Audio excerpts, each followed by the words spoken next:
For the past 3 years, this has been going on, and my sister-in-law asked me to write about it. She still puts up with her mother and sisters, but she would. My brother and I are 13 years apart. He is currently 24 years old, and I recently turned 39. He just proposed to his 4-year fiancée, allowing himself enough time to finish school and begin working with his father at their architectural firm. The girlfriend is a registered nurse, RN, who resides in a little one-bedroom apartment while her brother stays at home. He informed me of their engagement right before my bi-monthly 2-week vacation, so I was unfortunate. It's rare for me to spend more than 2 weeks in Arizona at a time. Most of the time I'm in New York for a day or two before heading back overseas. I slept the first day back, but my brother and I were going to his girlfriend's apartment the following afternoon to talk, maybe cook, or go out to eat when we heard an argument as we were getting out of the car and making our way upstairs. "It's her sister," my brother remarks as we reach the top of the stairs. With her are 2 kids, 8 and 6, both boys. It's our first conversation with her.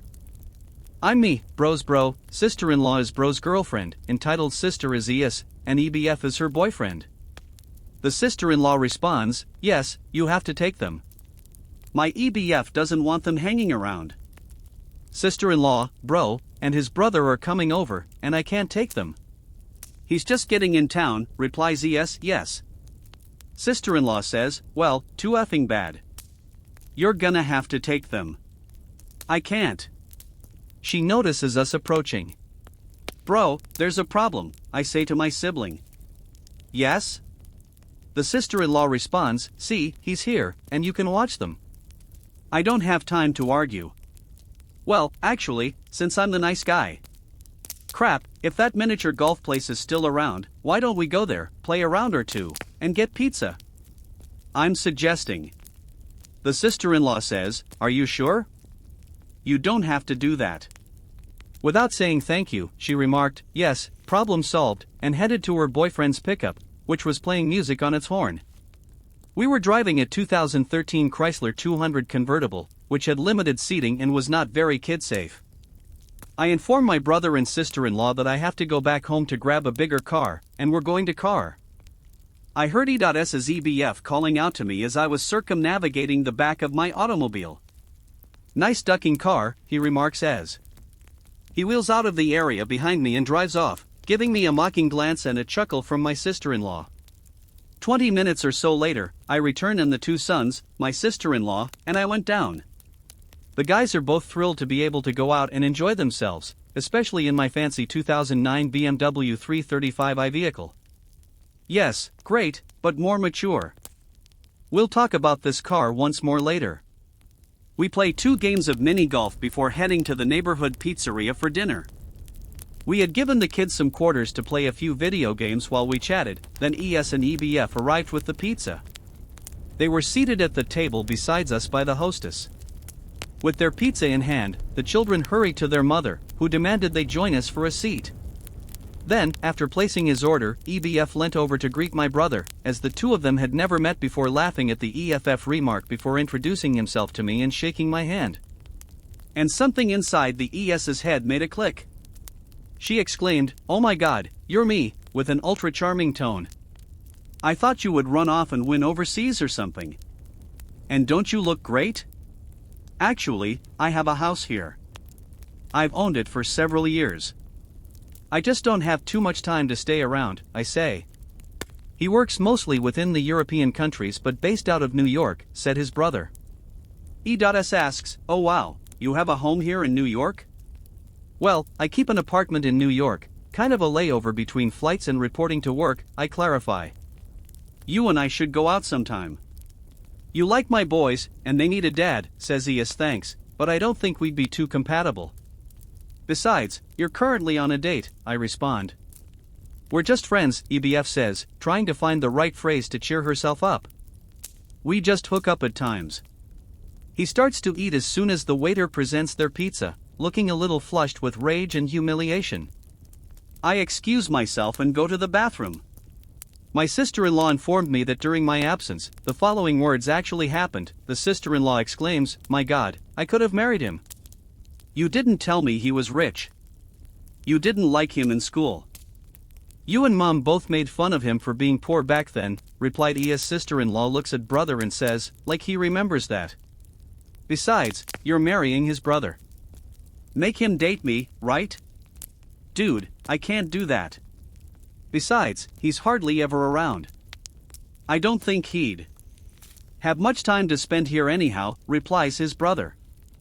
I know, no husband around, probably got a nice home. My own, EBF responds. They both chuckle and say, yeah, and still messing around with me.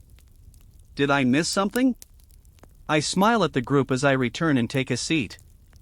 The children are eating, the sister-in-law and brother appear a little uncomfortable, and EBF is eating once more while glancing at ES and smiling broadly. Really, E.S puts her hand on my leg. Before I could say anything, my brother and sister-in-law got up and said that the kids were almost ready for bed. After they were done, they also got up to go. I attempted, but my leg was kept in place by her hand. EBF could take them home, and you and I could, stay and talk a bit, Ias says. I reply, slowly moving her hand, actually, there's not enough room in his truck, and I still have to take my brother home, so maybe some other time, as I get up and go up to pay for both our and their food. Far too pleasant. I'm a sucker for love after dropping my sister-in-law off at her house and having my brother lead her to the door while whispering sweet nothings in her ear. In reality, he left to go home after wishing her and the kids good night. My brother tells me what transpired behind closed doors. I roll my eyes and say, I remember her from school back when Dad started his business. How I had to leave private school and sell my car to help Dad raise money, that the sale of our home at the time to move into a small apartment to make ends meet for a few years. I mentioned her and her other sister actually started my nickname Chump Change back when that happened, as well as her friends and her mother. I didn't have time to worry about that, helping Dad in finishing up high school and then into college. With assistance from grants and partial scholarships, and working both part-time and with Dad, I was able to get my degree. After 2 weeks of her finding out where I lived, when I did what, and driving past my parents' house, unintentionally noticing I was home at the folks, etc., she made after the initial encounter with the ES, I was able to leave and headed back to New York, making sure to keep my mind focused on work. That's usually my main goal, trying to distance my personal life and work. Well, not so personal life since I work a great deal. I recently learned in the last few months that women have been given a title similar to her, Gold Prospector. Those are the ones who actually do research and insert themselves or try to enter their target's life. I spoke with the folks and my brother during my trip. Normally, I spend 6 weeks overseas and 2 weeks at home. However, I went out to dinner with 2 potential clients that I had already contacted, hoping to convince them to come work for one of the companies I represent. I get paid based on the percentage of the agreed-upon contract of service, which is 10% commission of a year contract up to 5 years, 15% to 20% of a 10 to 15-year contract, and very infrequently, the 25% of a 20-year contract. These are for having their name attached to any newly created or updated works. ES is the entitled sister of my brother's girlfriend, EM is the entitled mother, bro is brother, sister-in-law is brother's girlfriend, mum is mum, dad is dad, and when I turned around to get my luggage when I got home, I was confronted by an enraged ES and a new creature, her mother. Indeed, may I ask where you have been? When your mother eventually told us where you had been, we had to make the long drive out here to fetch you up, I added. What? My daughter couldn't get your numbers from any member of your family. EM answered, it seems like you're trying to hide or something. Look, I don't owe either of you an explanation of my whereabouts, I replied. I started to head to the front in search of a taxi after gathering my suitcase and briefcase. Yes, please take my arm, it's only that I can't seem to connect with you. In addition, do you still owe me a date? ES uttered. I have no idea. I answered, I don't even remember asking you for one. Well, you must remove her. EM stepped in. She's been telling everyone how you and her are meant to be. I apologize if you feel that way, but at this time, I have no interest in anything. I said, my first priority is getting a good night's sleep. After that, I have a lot of things to take care of before leaving again. But you recently returned. You can't even join us for lunch? Mom had an idea that we should go to blank and have a great dinner. Since you departed without informing us of your plans, it's the least you can do, EM countered. I was pulling my arm away from ES when my brother arrived in his pickup and got out to retrieve my belongings. Look, it was nice seeing you here and your mother, but my ride is here and I really need to catch some sleep, I said. As we drove away, they truly gave us a wave and smile. You have excellent timing, man. I recently had the most bizarre interaction with Bro, ES, and EM. It appears that she is considering you as her third husband. I informed my brother that she and her mother had been bugging me and the others for your numbers, where you work, where you are, and everything else. They had even gotten into an argument with my sister-in-law about all your personal information. Did I support her in any way? My brother inquired. You're doing great, dude. Do you know what a gold digger is? I chuckled, she's got the shovel already. I slept in Tuesday morning, woken up by the sound of mowers and trimmers, and went to shower and get dressed before heading out to greet Guy, not his name, who I have used in his crew for lawn and pool maintenance since I bought the house a couple of years ago.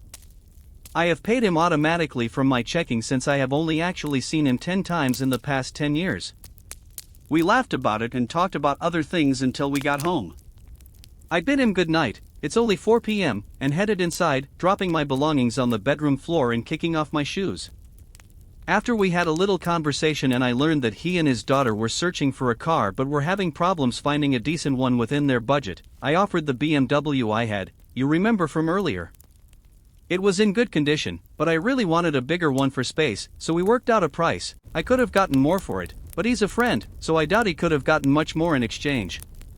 He paid me and left me to go buy a new car. My mother contacted me when I was drinking coffee and requested me to meet her for lunch at a bridal planner location. I identified the location and went inside, where she was with Dad, along with my brother, his fiancée, and of course, his ES and her smiling EM. You're right there. May I inquire if you would be interested in having lunch with us? We have just completed all the necessary details for everything, Mum stated. Hey, kid, good to see you. Good night's sleep, Dad inquired. Yes, I did require some rest, I answered. Yes, she said, snatching my arm once more. I'm thrilled that we're having lunch today. She put her head on my shoulder and said, I was just telling Mom about our time in school and how you always were going to amount to something. It seems like there will be another wedding soon, don't you think? EM added her voice. I move aside to say hello to my soon-to-be sister-in-law, and we proceed out the door. While we were walking down the sidewalk, ES happened to spot my car, the one I just sold, driving by, with a little girl inside. Indeed. Who the hell is the female behind the wheel of your car? You are really daring. EM cried out. Behind my daughter's back, you have a girlfriend. ES continued. That sound of the needle skidding over a spinning record appears once again. I sold it this morning to a friend for his daughter, I uttered, rather taken aback by the acerbic remarks made by these two unfamiliar people. You did indeed sell it. How come you didn't give it to me? It was necessary for me. EM cried out. Pardon me? It's almost new, your car, I answered. That one is indeed finer than mine, though, she shot back, clearly agitated.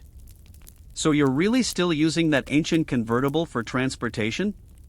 Who would give up driving their fancy car for one so cheap? EM went on. I simply clicked the fob in my palm to open the doors of the new automobile next to me without answering, and I promised that their expressions changed from irate to beaming. ES moved to the passenger side and placed her mother in the rear seat. Yes, this is really lovely. I can now understand your desire for a larger one. My boys will adore it, EM exclaimed, beaming with happiness. I looked at my parents, who were just as shocked as I was. My brother was smirking and shaking his head, and my sister-in-law was looking a little shocked. We waited for the family to walk up, and then we walked in and took our seats. Since it seemed like I was stuck at the moment, I got in, and the family followed me to a tiny cafe where I parked and got out, nearly irritated that ES and EM were waiting in the car for me to open their doors for them. Even though ES is still a very attractive woman and is in excellent shape despite having 2 children, I was a little annoyed that I had sat between my parents and EM while she sat across from me. However, I had already caught a glimpse of her inner self and could see her for what she was and still is. Lunch was a little tense but alright so far. Learned that the sister-in-law's father, who was divorced from the EM, was footing the bill for the wedding, but the EM complained that it was too easy for her. Even ES was boasting about her two official marriages, their respective costs, the amount of child support she received from the first one, and the amount of alimony from the second. After dessert, my father asked me about my trip, which was the reason for my delay. I informed him that I had met with two past candidates and had given them both 10-year contracts. Yes, I would like traveling the same way you do, seeing all those places, including Rome and Spain. Dad said, I bet this whole area is so beautiful. Well, the weather was ideal and the place is gorgeous. Wait, how did you find out that I was in Rome and in Spain? Perplexed, I asked. Oh, a little bird told us, EM grinned in response. Alright, so let me just say that these 4 quotes a little bird told me, I heard it through the grapevine, which sounds like a song, I promise not to tell, and I have my ways, completely annoy me. I was irritated and remarked, I didn't even tell my folks where I was headed. Yes, it's not important, EM said, grinning at her mother and pulling a mouthful out of her mouth. Besides, have a look at all that money you made. I got up, and I was angry now. I'm not sure how you found out about my personal life, but it bothers me. I said, I don't want busybodies prying into my personal affairs and bank accounts. With her eyes downcast, the sister-in-law discreetly interrupted, saying, my daughter is not a busybody, clearly embarrassed by the talk. After giving ES and EM a few hard looks, I took some cash out of my wallet, placed it on the table, and left. I told my parents I would give them a call later before I hopped in my car. Why do you trespass into someone else's life like that? Silly in-law inquired. EM cried, yes, how rude, just leaving me here. EM went on, you need to teach your son some manners, referring to my brother. The two women stood to go. I hope you're not like that, bro. It's time to move banks. While a restraining order would be good, the ES and family will most likely continue to harass you through other means. You have a case, thus filing a lawsuit would definitely be the best course of action. Without your permission, someone disclosed his personal details, which they later exploited against him. But given that your brother would probably never forgive you for that, I know this would be a poor idea, I said. This is a perfect example of what I call the 15-minute rule. Of course, I think she managed to do all of this in 0 minutes, given the first story which says a person on a 1 to 10 scale is attractive based on looks because that's all you have to go by. After that, they move up or down the scale based on personality. Sounds like she might have started at a 7 or 8 and plummeted off the bottom and into negative numbers real quick. ES is still a very attractive woman, and despite having 2 kids, she was in great shape.